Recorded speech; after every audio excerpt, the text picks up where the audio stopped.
برج الجوزاء. أول شي خيبة أمل في أشخاص وصدمة، وهذه الصدمات وكأنها خليتك يعني واقف في مكان عاجز عن أي حركة. أوكي. شايف إنك يعني ثابت في مكان وعندك عجز فترة من الفترات. مش عارف شو تعمل، عندك حيرة، وكأنك يعني عندك صدمة، مش عارف شو اللي أصابك. لكن أنا شايفة إنك أنت حاليا عندك ثبات، ثبات، بتحاول إنك تحط نفسك في روحانية.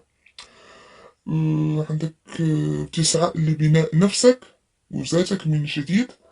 أنا شايفة إن عندك السعي كله خير، شايفة عندك خيرات كتير، عندك رزق. أنا شايفة إنه في رزق كتير جايك. تحديدا أنا شايفة إنه ورا بعض، حتى يعني حيجي لك في فترات يعني متفرقة بس قريبة، مدة قريبة حيجيك فلوس كتير ورزق كتير. يعني أنا شايفة إنه انفراج، وفي ناس يعني حيكونوا واقفين في ظهرك. أنا شايفة إنه انفراج، وفي شمس طالعة. شايفة إنه في تنقل وفي سفر، راح تنتقل من مكان إلى مكان. يعني هذا المكان اللي راح تنتقل عليه بإذن الله راح يكون فيه خير. هو صحا أو له صعوبة، بس راح ينتقل بخير. أنا شايفة إنه عندي هنا واضح بالقراءة يا برج الجوزاء، كأنه عندك شخص بيحب يفرض سيطرته أو آراءه بشكل أو بآخر. إما شريك عمل أو شريك حياتك، يعني هو الطرف الآخر حبيب أو زوج، وكأنه هو دايما اللي بيخطط وانت بتنفذ بدون استشارتك أو أنه ياخذ بآرائك. أوكي. زي ما تقول إنه بيحطك في الأمر الواقع، وشايف إنه كتير بيتصرف تصرفات اللي ما بنت تحبها، وبيحطك في مواقف إنه تنفذ يعني رغباته بالغصب منك. شايفة إنه عنده كتير يعني زن في راسك، سواء في العمل أو في الحياة. أنت مش مرتاح معاه، حاسس إنه مش مخليك تفكر يعني بنفسك، عامل عليك يعني كتير خنقة. حاول تتعامل معاه بدبلوماسية حتى تتحرر من هذه السيطرة. أوكي. طبعا الله يعينك. الله، انت حتى في كثير من الاوقات بتتوسل لله لانك غير مرتاح، بتحاول تجد طاقتك الروحانية حتى يعني ترتاح. شايفة انه البعض منكم يمكن عنده انقطاع عن شيء، يمكن دراسة او عمل، عندك اكمال لمرحلة معينة وبدء في مرحلة جديدة، يعني هناك انبثاق لشيء جديد. شايفة انه عندك طريق، سواء في دراسة او في عمل، كنت ماشي ويعني وقفت عند مرحلة معينة وانت بتفكر انك تكمل، يعني انت تستعد لتتمة هالمرحلة وان شاء الله حتوصل لبر الامان. انا شايفة انه عندك اكمال، حقيقة حتلاقي بعض المشاكل في الاول بس راح تكمل، سواء بخصوص دراسة او عمل. وانا شايفة انه حتكتمل بنجاح كبير، في يعني خروج من مرحلة ودخول في مرحلة جديدة فيها كثير من النجاح والتفوق، سواء في العمل أو الدراسة. طيب أنا هنا عندي كروت بتخص شوية أنا شايفة عندك شوية مخاوف. أنت خايف من شيء، مش عارفة يعني شخص معين، أو عندك خوف. عندك كتير من الأشخاص عندك فيهم تخوف، إما من أشخاص أو من مواقف أو شيء محدد، يمكن من سلطة أو من جهة حكومية. أوكي. يمكن خوف من عندك قضية في المحكمة، أو عندك شيء ما أعرفش بالضبط، ممكن من أشخاص عندهم سلطة. أنا بنصحك إنك تتحرر من هذه المواقف لأنها مأثرة عليك التأثير كتير، وأنت مش مرتاح أبدا. على طول يا برج الجوزاء عندك توتر وعندك حيرة، عندك حيرة كتير.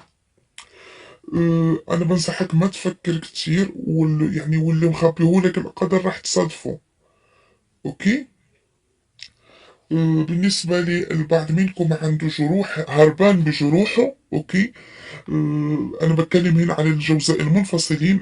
شايفة كتير منكم هاربين يعني من مشاكل، من علاقة فاشلة، هاربين بعد ما خليت عندهم أثر يعني كتير سيء في نفسيتهم، عملت لهم اكتئاب. بس انتوا حاولين، كتير منكم من المنفصلين اللي خارجين من علاقة بفشل، أو يعني اللي عندهم حاسين بخيانة، مش حاسين، ظبطوا خيانة كتير فيكم. انتوا هاربين من هالعلاقة وبس. هروبكم مش هروب حقيقي. حقا انتوا منفصلين عن الشريك، بس تفكيركم كله مع الشريك.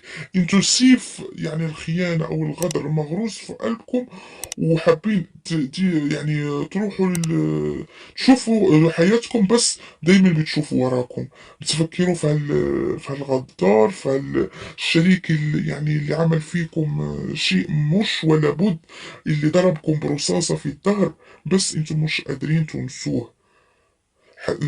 يعني انا شايف الكروت اللي بتطلع معايا، انتوا ساجنين نفسكم في حب شخص لا يستاهل. انا اسفه بس بقول الشيء اللي عندي هنا.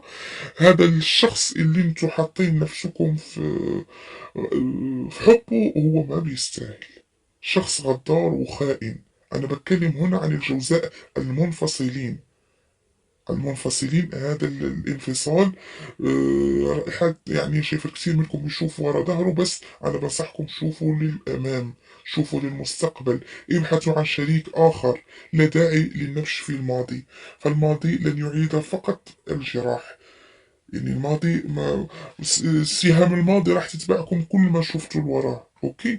بس اذا شفتوا لقدام عندكم كتير، انا شايفه انه كروت بالنسبه للمستقبل فيها مستقبل واعد، فيها عندكم كتير فرحه جايه. في بعض منكم عنده دخول في علاقه رسميه، فيها اولاد، فيها يعني فرح، فيها كتير فيها رزق، يعني شيء جديد جدا. اوكي.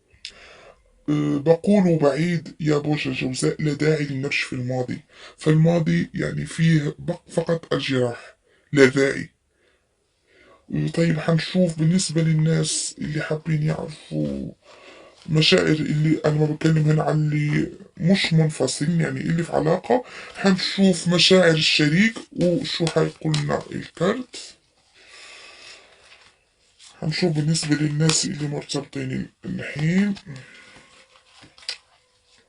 أنا شايفة إنه في حضن لطفل أو طفلة بالشوق كبير، يعني وكأنك راح تحملها بإيدك ومش مصدق إنك شفتها. هيدي هيدي القراءة ممكن ترمز لمولود جديد، أو ممكن لأشخاص مبتعدين عن أطفالهم لأي سبب كان، وحيكون يعني اجتماع للشمل بإذن الله. يعني وطفلك راح يكون في حضنك، يعني والله أعلم. شايفة إنه راح يكون في لقاء حلو. أوكي. الطفل، بالنسبة لطفلك إذا كنت مبتعد أو مولود جديد، إن شاء الله الله يهنيكم ويبارك لكم يا جوزاء. أنا بتكلم عن الجوزاء المتجوزين. البعض منكم عنده توقيع على عقد، آه، وكأنه يعني بيكون عقد سفر، لأنه شايفه من بعد هذا التوقيع حيكون طريق سفر. في سفر ميسر، يعني ممكن يكون عقد عمل بالخارج أو عقد زواج. المهم السفر فيه تغيير، يمكن سفر لقضاء الشهر العسل بالنسبة للناس اللي عندهم عقد زواج، أو ممكن يكون زواج على غربة. يعني في بعض منكم ممكن إنه يمضي عقد حتى يتزوج بشيء بحد في الغربة. أوكي، لأنه بعد العقد في بحر. أوكي. حبيبي الجوزاء، أنا شايفة إنه عندك هنا يعني رجل قانون، راح يعني يكون عندك معاه بداية جديدة لشيء جديد.